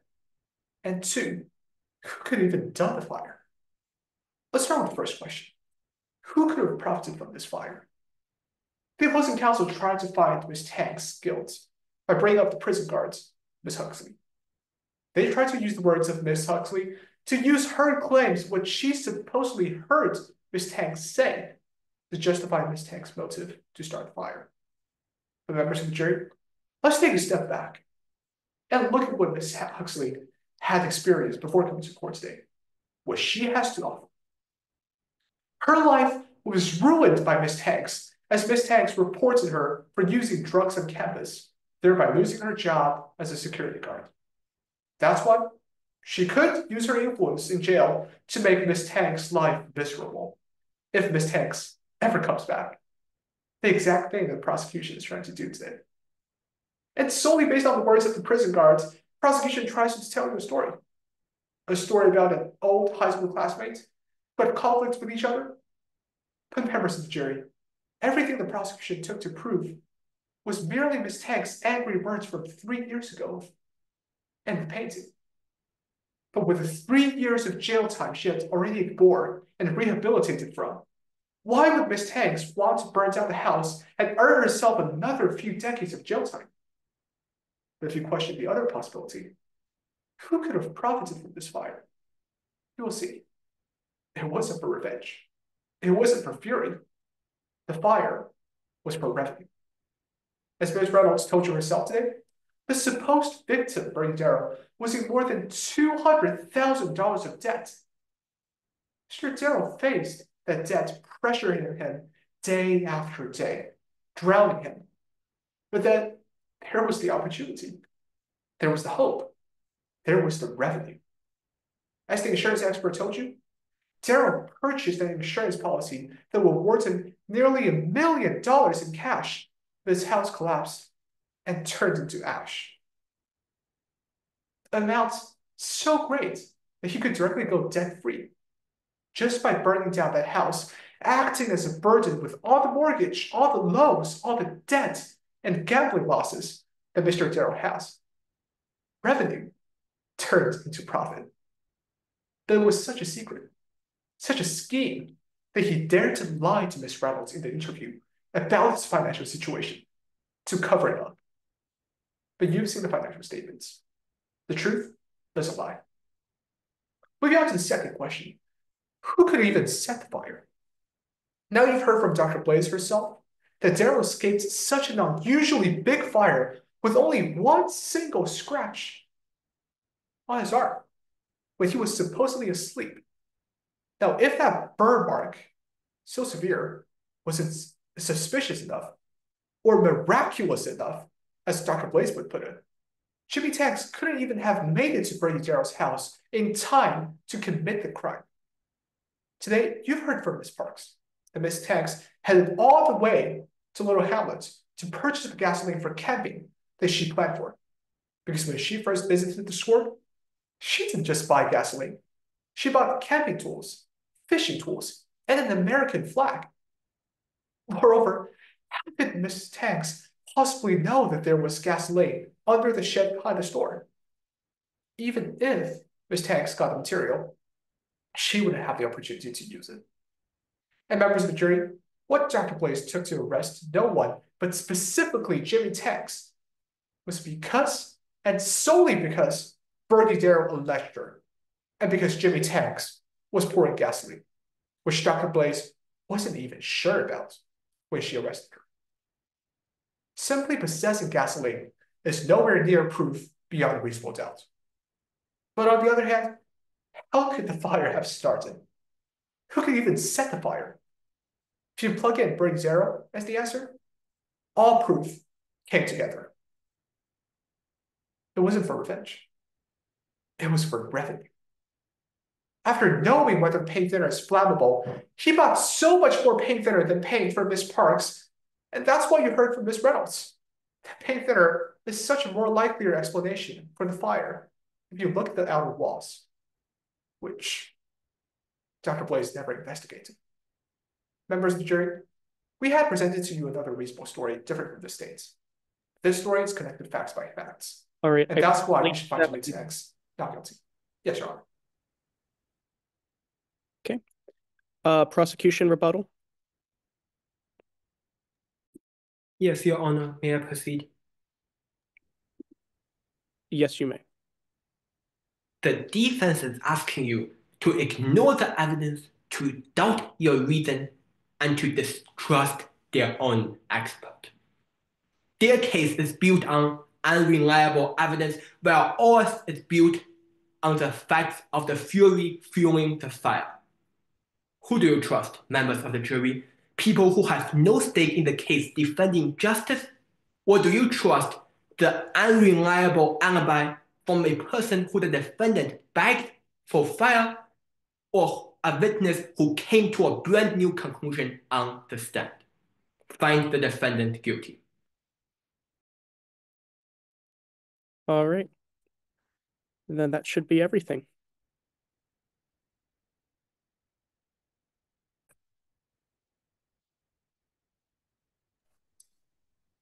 First thing I'll say is congrats, because again, I mean, it really can't be overstated how much of an achievement it is to make it this far at all. So congrats to both teams. It was a really high level round. I think both sides are pretty balanced. We had good rule of evidence arguments and objections, which I appreciate. I think both themes and theories were very clear and pretty simple actually from both sides, which I appreciate. I'm going to shout out this. This might be something a little unorthodox, but I think the moment I'm going to shout out is actually the prosecution tech person. When there was an objection about Exhibit 1 and Miss Luo was arguing about the dates in the corner, whoever your tech person was had the foresight to, bring up the box so our judge knew exactly what you were talking about. That's the kind of communication that really just speaks for itself as to how tight and rehearsed your team is. And how prepared every member is. So it's things like that really make the trial stand out for me. Good job, everyone. I'll keep it quick because I know you guys just want to know. But the objections, like I'm a big objection person. I think that makes attorneys really stand out. Like we prepare so much, but objections are really when you're the most unrehearsed. And so if you can really get some good objections in, I think and the battles are just they're so riveting and so interesting to watch because I like it when it makes me conflicted on what the ruling should have been, because then you know that you have a really high level battle. But good job, everyone. I hope you guys are really proud of yourselves and good job.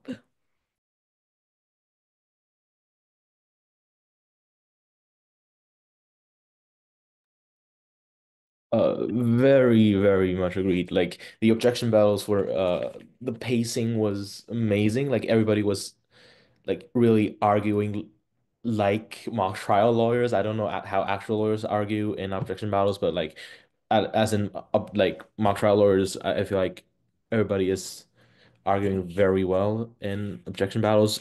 And a moment I might shout out is let's see, is might be the expert witness of prosecution. Your entire your entire witness triangle was really great. You established your authority very well. Yeah, I just in general liked uh the the character as well. Mhm. Yeah. Yeah, I'll briefly echo everything the other scorers and judges have said. I thought it was a fantastic round, and it just makes me really happy to see such young students pursuing mock trial. I started in 6th grade, so I've done this for about 8 years, and it just makes me really happy to see other students continuing this tradition. I think that's awesome. My favorite moment, loved and really want to shout out the witnesses. I thought we had some very strong witness portrayals, and I thought you all did a fantastic job at not being too charactery and really feeling like a real person, not just a caricature of someone. And I think you should all be very proud of yourselves regardless of what happens. Absolutely, yeah. I agree. It was a very, very enjoyable round to watch. I echo everything that was said so far. The objection arguments were excellent. The witnesses were excellent. Another part of the trial that I thought was very well done were the cross-examinations. So you did an excellent job pointing to holes in that were present in the direct examination, and an excellent job of sort of getting facts out that were helpful to your theory, even though it wasn't your case in chief. And then witnesses did a good job of responding as well, and not seeming too fighty, but still sort of countering the points that are trying to be made by the crossing attorney. Thank you so much to the judges for your wisdom. Only 3 things left. The first thing is something that we do to inspire future generations of IMT competitors, to show that we truly welcome all ages here. So I'll ask, any of the folks in this round who are just competing, if you're a senior, could you raise your hand? If you're a junior, could you raise your hand? If you're a sophomore? If you're a freshman? Any 8th graders in this round? Well, regardless, from 9th through 12th, we deeply appreciate you taking the time and putting in so much hard work. The next thing we're doing is announcing MVPs. Your attorney MVP in this round, on a 5-0 decision from the prosecution, Miss Anya Luo. Your witness MVP, a 4-1 split decision. Your runner-up, still getting 1 vote, from the defense, Miss Julie Kai. Winning the other 4 votes, from the prosecution, Miss Mira Jiang. This takes us to the results. Moving on to the semi-final round of the February 2025 IMT contest. On a 5-0 decision, the prosecution, Team Silver. But congratulations to both teams, and thank you so much for your hard work. Ballots are going to be in the chat in 2 moments. Congratulations. You guys are fantastic. That was a great round.